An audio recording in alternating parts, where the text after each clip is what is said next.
किसी दोस्त को कहते सुना था कि श्री कृष्ण ने तो महाभारत की लड़ाई में कोई अस्त्र या शस्त्र उठाया ही नहीं। उन्होंने सिर्फ अर्जुन के सारथी बनने की बात स्वीकारी थी और पूरे युद्ध में अपने उपदेश दिए थे, लेकिन क्या ये वाकई सही है? इस बात के पीछे दो तर्क दिए जाते हैं। सबकी शुरुआत तब होती है जब दुर्योधन भीष्म पितामह पर गुस्सा दिखा रहा था। वजह यह थी कि एक भी पांडव नहीं मरा था।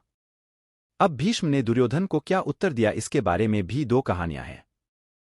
पहली कहानी के मुताबिक भीष्म गुस्सा होकर दुर्योधन को मंत्र पढ़कर 5 सोने के तीर देते हैं और कहते हैं कि उन्हीं से कल पांडवों का अंत होगा।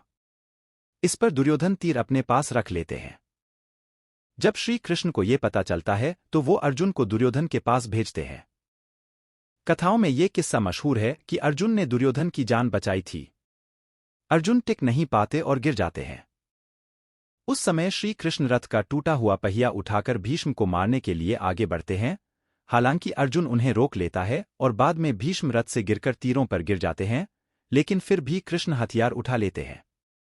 दूसरी कहानी में किस्सा वही है, लेकिन भीष्म दुर्योधन से वादा करते हैं कि वो द्रौपदी को विधवा बना देंगे 5 पांडवों को मारकर। जब कृष्ण को इस बात का पता चलता है तो वो द्रौपदी को भीष्म के पैर छूने को कहते हैं, बिना ये बताए कि वो कौन है। द्रौपदी ऐसा करती है और भीष्म उसे सदा सुहागन रहने और लंबी आयु का आशीर्वाद देते हैं। जब उन्हें सच का पता चलता है तो वो कृष्ण से खफा हो जाते हैं। उस समय कृष्ण कहते हैं कि आपका वचन मेरी वजह से टूटा तो मेरा वचन भी आपकी वजह से टूटेगा। और इसके बाद ही अर्जुन को बचाने के लिए वो रथ का पहिया उठाते हैं। महाभारत की लड़ाई में गांधारी के 100 पुत्रों की मृत्यु हो गई थी। जब श्री कृष्ण गांधारी के पास पहुंचे तो दुखी गांधारी ने उन्हें श्राप दिया कि 36 सालों में वो मारे जाएंगे और उन्हीं के साथ यदुवंश का विनाश हो जाएगा। श्री कृष्ण ये जानते थे कि यदुवंश अब लोभ और मोह में आ गया है, इसलिए उन्होंने सिर्फ तथास्तु कहा। दूसरा श्राप मिला था ऋषि दुर्वासा से। दुर्वासा ऋषि ने अपने कृष्ण को अपने पूरे शरीर में खीर लगाने को कहा था। कृष्ण ने ऐसा ही किया, सिर्फ उनके पैरों को छोड़ दिया।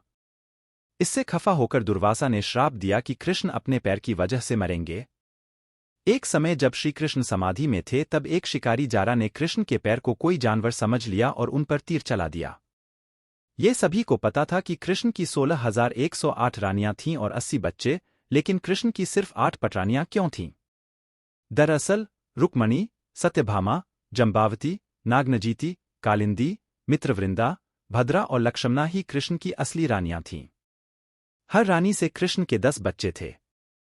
बाकी 16,100 महिलाओं को कृष्ण ने एक राक्षस नरकासुर से छुड़वाया था और अपने अपने घर भेज दिया।